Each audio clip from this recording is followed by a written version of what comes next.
Hai, Assalamualaikum warahmatullahi wabarakatuh. Bismillah, alhamdulillah, wassalatu wassalamu ala rasulillah wa ala alihi wa sahbihi wa mawala amma ba'dah. Fala hawla wa la quwata illa billah. Berjumpa lagi. Kita sudah membahas tentang bagaimana situasi pendidikan, situasi pembelajaran, situasi kurikulum yang selama ini kita jalankan, kemudian bagaimana kurikulum merdeka itu mencoba untuk sebagai solusi situasi pendidikan tadi itu. Nah, berikutnya kita akan membahas tentang bagaimana memberikan warna khas, bagaimana menginsertkan nilai-nilai khas, yaitu nilai-nilai agama Islam di dalam praksis pendidikan agama di madrasah itu. Mari kita ikuti bersama. Sobat-sobat pernah dengar nggak ada kurikulum disederhanakan? Nah, kurikulum disederhanakan itulah yang dimaksud dengan sederhana. Artinya dalam konteks ini, dalam konteks kurikulum itu ada adagium seperti ini. Yang sedikit itu adalah banyak. Gimana ya maksudnya ya? Yang sedikit adalah banyak. Artinya kurikulum disederhanakan, anak belajar sedikit hal tapi belajarnya sangat mendalam. Sehingga dia dapat banyak, dia dapat kuasai, kemudian diimplementasikan dalam kehidupan sehingga bermanfaat bagi kehidupan anak itu. Coba bandingkan dengan anak belajar banyak hal tapi sedikit-sedikit. Yang terjadi adalah tanggung. Tanggung itu apa ya?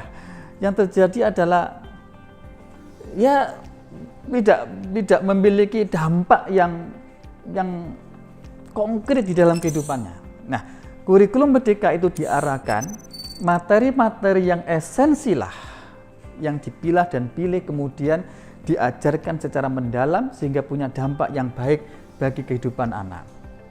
Yang kedua, prinsip kurikulum merdeka adalah fokus kepada kompetensi dan karakter semua peserta didik. Satu, fokus kepada kompetensi. Kompetensi anak dengan kurikulum ini itu akan ditempuh atau akan dicapai melalui proses pembelajaran dan penilaian. Jadi kurikulum ini dengan menggunakan pembelajaran dan penilaian itu ingin bagaimana kompetensi yang diinginkan itu dicapai oleh anak-anak kita. Satu sisi.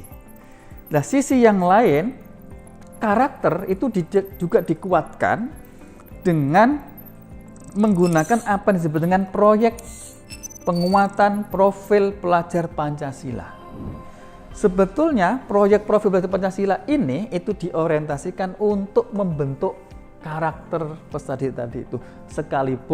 Sekalipun sekali lagi karakter juga dibentuk melalui proses pembelajaran dan penilaian itu. Namun dalam kekhasan kurikulum merdeka ini itu diberikan waktu khusus bahkan 20-30% itu waktu digunakan untuk melakukan proyek penguatan pelajar Pancasila yang itu ke depan diharapkan untuk membentuk karakter profil pelajar Pancasila. Nah, di sini ada catatan khusus di Kementerian Agama Republik Indonesia di madrasah. Profil pelajar Pancasila itu diberi nilai khas yaitu rahmatan lil alamin. Artinya, profil pelajar Pancasila yang ingin dibentuk dengan kurikulum di lingkungan madrasah itu akan diliputi atau diwarnai dengan nilai-nilai agama Islam yang rahmatan lil alamin. Rahmatan lil alamin kalau bahasa sederhananya sih ya yang moderat.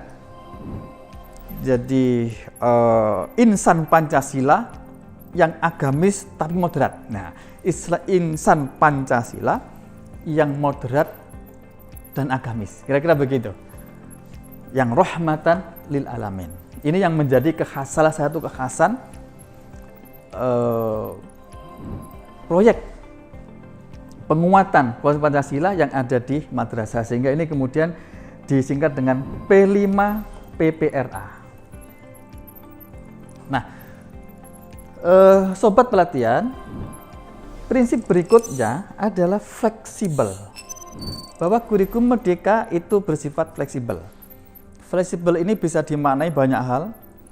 Fleksibel dalam pencapaiannya, karena itulah di dalam fleksibel itu kemudian kurikulum ini kita ada kenal namanya fase A, B, C sampai F.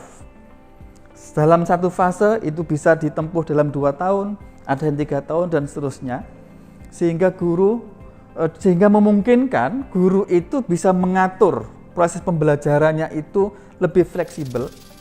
Bisa pembelajaran dengan blok, bisa pembelajaran dengan paket biasa, atau pembelajaran yang itu disesuaikan dengan situasi kondisi yang ada di sekolah. Itu salah satu makna dari fleksibilitas. Makna lain dari fleksibilitas adalah bagaimana kurikulum ini ketika proses pembelajaran itu harus menerapkan pembelajaran yang berdiferensiasi, di mana proses pembelajaran melayani terhadap karakteristik anak, terhadap kemampuan awal anak. Jadi bisa jadi dalam pembelajaran diferensiasi itu nanti dipelajari di sesi berikutnya lebih mendalam lagi, yang intinya pembelajaran diferensiasi itu memberikan pelayanan pendidikan sesuai dengan kemampuan awal anak, sesuai dengan karakteristik anak, termasuk penyandang disabilitas. Kurikulum menyesuaikan kepada peserta didik, bukan peserta didik menyesuaikan kurikulum. Ini sebuah prinsip yang luar biasa, yang mungkin sebelumnya belum begitu berkembang diterapkan. Nah, dengan kurikulum merdeka ini, salah satu prinsip fleksibilitas itu memungkinkan untuk kurikulum disesuaikan kepada karakter peserta didik. Kemudian prinsip selaras, artinya mulai dari tujuan nasional, kemudian capaian pembelajaran, SKL, TP, ATP itu disusun begitu selaras, tidak zigzag dan seterusnya. Kemudian bergotong royong. Yang unik dalam implementasi kurikulum merdeka ini adalah bagaimana guru itu dikondisikan untuk bisa saling berbagi antara satu dengan yang lain. Apakah di kurikulum sebelumnya tidak ada? Ada, tapi tidak dibuat sebuah sistem yang memaksa guru untuk berkolaborasi dengan yang lain. Kurikulum merdeka dengan prinsip gotong royong ini dan dengan menggunakan fase itu memaksa kepada guru siapapun dalam menyusun tujuan pembelajaran, alur tujuan pembelajaran, memaksa harus berkolaborasi, harus berkoordinasi dengan guru sejenis atau guru sebidang studi untuk saling berbagi dan saling belajar di situ. Itu ada dan itu berupa sistem yang itu tidak mungkin bisa dilakukan kalau tidak bergotong royong. Jadi kurikulum merdeka memaksa guru untuk bergotong royong. Diharapkan dengan sistem ini guru-guru kita bisa saling terbuka, saling memberi, saling menerima, dan itu kemudian bisa berpengaruh kepada anak-anak kita, bisa punya karakter berkolaborasi, kerjasama, gotong royong satu dengan yang lain. Nah, prinsip berikutnya adalah memperhatikan kepada hasil kajian dan umpan balik. Tentu kita selama ini kita bisa mendengar bahwa kurikulum ini tidak jadi. Prosesnya panjang sekali, diuji cobakan, diperbaiki dan seterusnya. Itulah salah satu prinsip ini. Kurikulum tidak begitu saja diberlakukan, tapi dia dipastikan, diuji coba, diperbaiki dan seterusnya. Karena itu kalau kita lihat implementasi selama ini, kurikulum merdeka ini dijadikan sebagai alternatif pilihan, opsional, siapapun boleh menggunakan, tergantung kesiapan, sambil memperbaiki dokumen-dokumen, kemudian sambil memperbaiki, sambil menyiapkan regulasi yang dibutuhkan, sekiranya itu sudah bagus berlaku di lapangan, kemudian baru diundangkan atau baru diberlakukan secara massal. Dan insya Allah tahun 2024 kurikulum ini akan diputuskan, akan diperlakukan secara massal setelah ada hasil kajian dan ada umpan balik dari masyarakat. Nah, sahabat pelatihan yang berbahagia, pada akhirnya, pada ujung-ujungnya, apapun yang kita lakukan dalam implementasi kurikulum ini, itu nanti berhasil atau tidaknya, itu kita lihat sejauh mana kurikulum ini membawa perubahan di kelas. Apakah proses belajar mengajar anak-anak kita berubah? Apakah cara mengajar gurunya berubah? Apakah mental yang menenagai dalam proses pendidikan juga berubah? Sekali lagi, implementasi kurikulum harus dilihat sukses tidaknya itu sampai pada perubahan di dalam kelas, yang kemudian perubahan di kelas inilah akan membawa perubahan pada anak didik kita, lulusan-lulusan kita akan menjadi apa dan bagaimana, itu sangat bergantung kepada situasi pendidikan yang ada di dalam kelas. Jadi kalau ada anak-anak kita misalnya terjadi tawuran di luar sana, terjadi kenakalan di luar sana, yang harus kita tanyakan adalah apa sebetulnya yang terjadi di dalam kelas.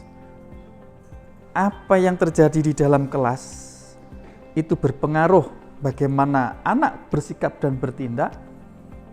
Kemudian apa yang terjadi di luaran sana yang dilakukan oleh anak-anak kita itu mencerminkan kualitas pembelajaran di kelas.